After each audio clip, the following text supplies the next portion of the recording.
உலகெங்கும் வாழும் ராஜ் தொலைக்காட்சி என்பர்களே, என் நெஞ்சம் நிறைந்த நேயர்களே, எல்லாரும் நல்லா இருக்கீங்களா? உங்கள் அத்தனை பேருக்கும் உங்கள் ஆத்மார்த்த ஜோதிடர் நங்கநல்லூர் டாக்டர் பஞ்சநாதனின் இனிய காலை வணக்கங்கள். இன்னைக்கு யாரெல்லாம் பிறந்த நாள் திருமண நாள் கொண்டாடுறீங்களோ உங்களுக்கு எனது உளப்பூர்வமான வாழ்த்துக்கள்.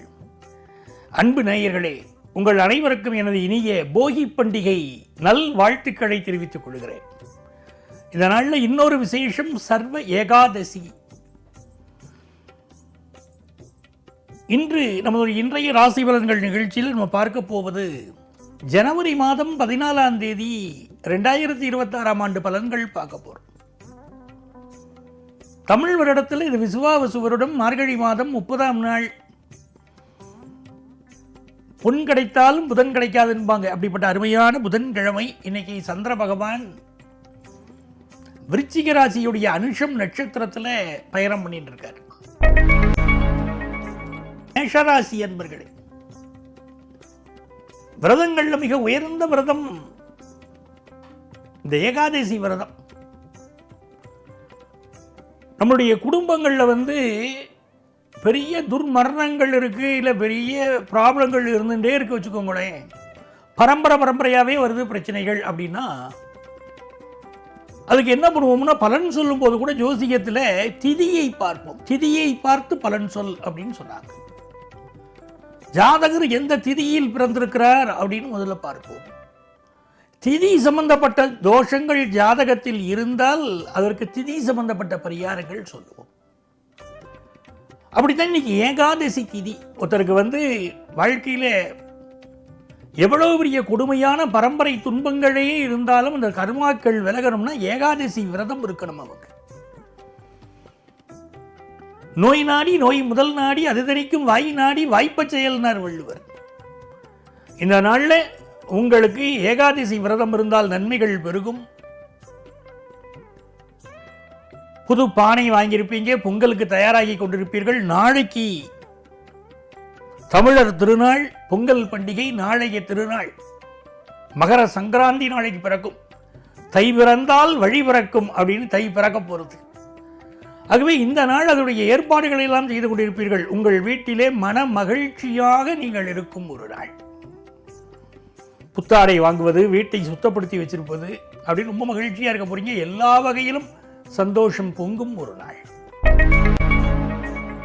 ரிஷபராசி என்பர்களே, ரிஷபராசிக்காரர்களுக்கு இன்னைக்கு சந்திர பகவான் 7ஆம் இடத்தில் இருக்கார். சனியுடைய சாரத்தில் உட்கார்ந்திருக்கார். சனி பகவான் 11ஆம் இடத்துல லாபத்தில் உட்கார்ந்திருக்கார். ஆகவே தொழில் சம்பந்தமா ரிஷபராசிக்காரர்கள் எதிர்பார்க்கக்கூடிய ஒரு லாபம் இருக்கும். பாரம்பரிய விஷயங்களின் மீது ஒரு நாட்டம் இருக்கும். கணவன் மனைவிக்கு இடையில சில கருத்து மாறுபாடுகள் அப்பப்போ வந்துட்டு போறது, அதுல மட்டும் அமைதியா இருக்கணும்.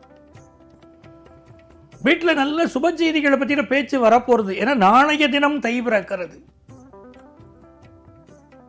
ஆகவே நல்ல நல்ல செய்திகள் எல்லாம் உங்கள் குடும்பத்திற்கு வர துவங்கும். நல்ல நிகழ்வுகளில் பங்கேற்கக்கூடிய சிந்தனைகள் பெருகும். வேலை ரீதியாக நீங்கள் எடுக்கக்கூடிய ஒரு முயற்சி ஒன்று அற்புதமான வெற்றிகளை கொண்டு வந்து தரும். பிசினஸ்ல நல்ல லாபம் இருக்கும். மிதுன ராசி அன்பர்களே, ராசிக்கு அதிபதியாக இருக்கக்கூடிய புதன் பகவான் அட்டமஸ்தானத்தில் உட்கார்ந்து இருக்கார். பொதுவாக புதன் அட்டமத்தில் இருந்தால் அது ஒரு நன்மை. நம்ம ஏதாவது ஒரு வகையில் ஒரு தடை வந்துருமோன்னு வச்சுக்கிட்டு இருந்தால் தடையெல்லாம் வராது. ஏன் ஜாதகத்தில் புதன் 8ங்கிறாங்க, இருக்கட்டும், நமக்கு நல்லதுதாங்க நடக்கும். கல்வியில் ஒரு நல்ல மாற்றத்தை எதிர்பார்த்தா மாற்றம் நடக்கும். ஒரு ஆஃபீஸை அழகாக பொலிவுபடுத்தணும்னு நினைப்பீங்க, நல்ல இன்டீரியர் பண்ணுவோம், நல்ல புதிய டெக்னிக்ஸை பயன்படுத்தி பிஸ்னஸில் இனிமேல் நம்ம ஜெயிக்கணும் அப்படிங்கிற எண்ணம்லாம் உங்களுக்கு வரும். சிலருக்கு மட்டும் இந்த வயிறு சம்பந்தப்பட்ட பிரச்சனை இருந்துகிட்டு இருக்கும். ஏதோ ஒரு நோய் தாக்குதல் திடீர்னு இருக்கு. அது காரணம் கண் திருஷ்டி இருக்கு மிதுன ராசிக்காரங்களுக்கு. மற்றவங்கெல்லாம் உடம்பு சரியில்லைன்னு படுத்தா 2 நாள்ல எழுந்திரிச்சிடுறாங்கன்னா இவங்களுக்கு கூட 4 நாள் ஆகுது. என்ன காரணம்னா கண் திருஷ்டிப்படுத்துகிற பாடு அப்படி இருக்கு. அது சுற்றி போட்டுக்கிடணும் மிதுன ராசிக்காரங்க. இன்னைக்கு உங்களுக்கு எதிர்பார்க்கிற பண வரவு வரும், எல்லா வகையிலும் நிம்மதி வரும். கடகராசி என்பர்களே, கடகராசிக்காரர்களுக்கு பூர்வ புண்ணிய ஸ்தானத்தில் சந்திர பகவான், பாக்கிய ஸ்தானத்தில் சனி பகவான் ரொம்ப விசேஷம். இங்க எத்தனை டாக்டரை பார்த்துட்டவங்க குழந்தை பாக்கியத்தை காணுங்க. எவ்வளவு முயற்சி பண்ணி பண்ணி அழுத்து போனோம், தளர்ச்சி தாங்க அடைஞ்சோங்கிறாங்க. ஒரு 25 ஆண்டுகளுக்கு முன்னாலெல்லாம் பார்த்தீங்கன்னா குழந்தை பாக்கியம் இல்லைன்னு வரவங்க எண்ணிக்கைலாம் ரொம்ப கம்மி, ஆல்மோஸ்ட் இருக்காது. ஜோதிடம் பார்க்க வரவங்கள்ட்டெல்லாம் குழந்தை பாக்கியத்தை பற்றிய பெரிய கவலைகள்லாம் இருக்காது. யாரோ ரேராக 1-2 கேஸ் இருக்கலாம். ஆனால் இன்றைக்கி நிறைய தம்பதிகள் வரார்கள், பெண்ணை பெற்றவர்கள், பிள்ளைகளை பெற்றவர்கள் வராங்க. எங்கள் பிள்ளைங்களுக்கு எப்போங்க குழந்தை பிறக்கும், கல்யாணம் ஆகி 5 வருஷம் ஆயிடுச்சுங்க, 8 வருஷம் ஆயிடுச்சுங்க அப்படிலாம் வராங்க. இந்த குழந்தை பாக்கியம் என்பது மிகப்பெரிய ஒரு கேள்விக்குறியாக ஆனதற்கு காரணம் நம்முடைய உணவு பழக்க வழக்கமும் ஒரு காரணம்.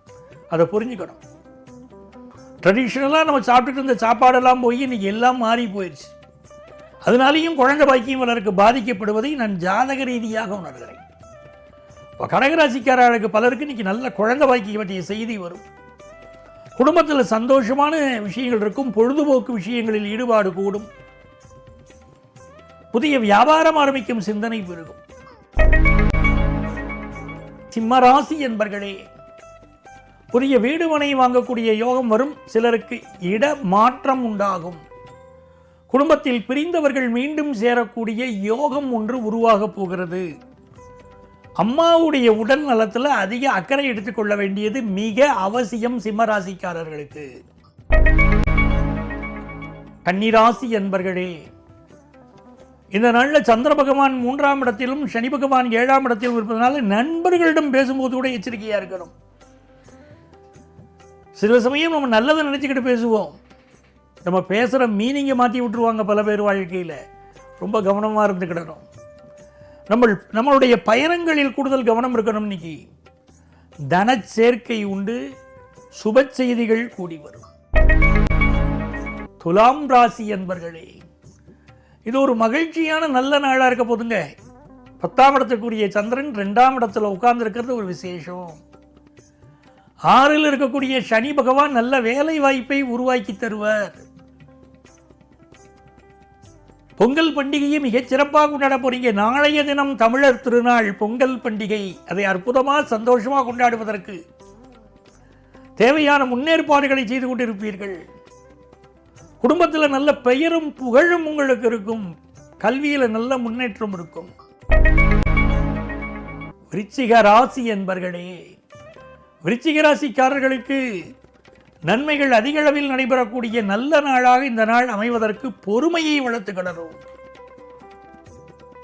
ஒரு டென்ஷன் இருந்துகிட்டே இருக்கும். விருச்சிக ராசிக்காரங்க ஒரு பொறுமையை வளர்த்துக்கிடணும். இந்த நாளில் யாரிடம் பேசும்போதும் கொஞ்சம் கவனமாக பேச வேண்டியிருக்கு. நம்ம நல்லதாக பேசினாலும் மாற்றி விட்டுருவாங்க வார்த்தையே. கவனமாக இருந்துக்கிடுங்க. தன லாபம் இன்னைக்கு உண்டாகும். பிள்ளைகளால் முன்னேற்றம் உண்டாகும். தனுசு ராசி என்பர்களே, தனுசு ராசிக்காரங்களுக்கு விபரீத ராஜயோகம். இன்னைக்கு சந்திர பகவான் 12ஆம் இடத்துல மறைந்தார். தனுசு ராசிக்காரங்க தன்னுடைய தாயுடைய உடல் நலத்தில் அக்கறை எடுத்துக்கிடணும். வீட்டை நல்லா சுத்தம் பண்ணணும். போகி பண்டிகையினாலே பழையன கழிதலும் புதியன புகுதலும். நாங்கள் பழைய விஷயங்களெல்லாம் போய் வீட்டை நல்லா ஒயிட் வாஷ் பண்ணி சுத்தமாக வச்சிருப்பாங்க. அப்படி வீடு பழபழன்னு இருக்கும். போகி பண்டிகை வருதுனாலே வீடு அப்படி சுத்தம் அடைந்து விடும். பழைய குப்பைகளெல்லாம் தூக்கி போட்டுருவாங்க. அப்படி புதுமையாக வீட்டை அலங்கரித்து அற்புதமாக வச்சுருப்பாங்க. அப்படிப்பட்ட நாள் இன்றைக்கி. உங்கள் வீட்டை நல்லா சுத்தம் பண்ணி வச்சுக்கோங்க. குடும்பத்தில் சந்தோஷமான செய்திகள் வரும். மாணவர்கள் கல்வியிலே கருத்தூன்றி படிக்க வேண்டிய ஒரு நாள். மகர ராசி என்பவர்களே, நீங்க ஒரு விஷயத்தை எதிர்பார்ப்பீங்க, நடக்கிறது இன்னொரு விஷயமா இருக்கும். அப்போ மகர ராசிக்காரங்களுக்கு இந்த நாளில் என்ன செய்யறியா, இதில் எப்படி ஒரு முடிவு எடுக்கிறது அப்படின்னு ஒரு குழப்பம் வந்துட்டு போகும். 11ஆம் இடத்துல சந்திர பகவான் நீச்சமா இருக்காரு, 3ல் சனி உட்கார்ந்துருக்காரு. முயற்சிக்கக்கூடிய காரியங்கள் தாமதமாகலாம். கவலைப்படாதீங்க. அதுக்காக ஒரு முயற்சியில் அப்படி ஒரு பின்னடைவு ஏற்பட்டால் அந்த இடத்துல தோற்று போயிட்டீங்கன்னு அர்த்தம் கிடையாது. வெற்றி வந்து சேரும், கொஞ்சம் தாமதமாகும். அதைத்தான் மகர ராசிக்காரங்க புரிஞ்சுக்கணும். நீங்கள் முயற்சிக்கக்கூடிய காரியங்களில் சில தாமதங்கள் இருந்தாலும் வேலை வாய்ப்பு முயற்சி, பிஸ்னஸ் முயற்சி இன்னைக்கு லாபம் தரும். கும்பராசி என்பர்களே, கும்பராசிக்காரர்களுக்கு நினைத்த காரியங்கள் வெற்றியடையும் அற்புதமான நாள். பர்டிகுலராக எனக்கு ஒரு நல்ல ஜாப் கிடைக்குமான்னு கேட்குறவங்களுக்கு நல்ல ஜாப் கிடைக்க போகுது. நல்ல பண வருமானம் பெருக போகுது. குடும்பத்தாரோடு மகிழ்ச்சியாக இந்த நாளை செலவிடுவீர்கள். மீனராசி என்பர்களே, இது நன்மைகள் அதிக அளவில் நடைபெறும் நல்ல நாள். வெளியூரிலிருந்து நல்ல செய்தி வரும். நல்ல வேலை வாய்ப்பு குறித்த செய்தி வரும். பிஸ்னஸ் தொடர்பான விஷயங்களில் நல்ல லாபம் வரும். குடும்பத்தில் மகிழ்ச்சி பெருகும் நல்ல நாள். நண்பர்களே, நாளைய பதிவில் மீண்டும் சந்திப்போமா?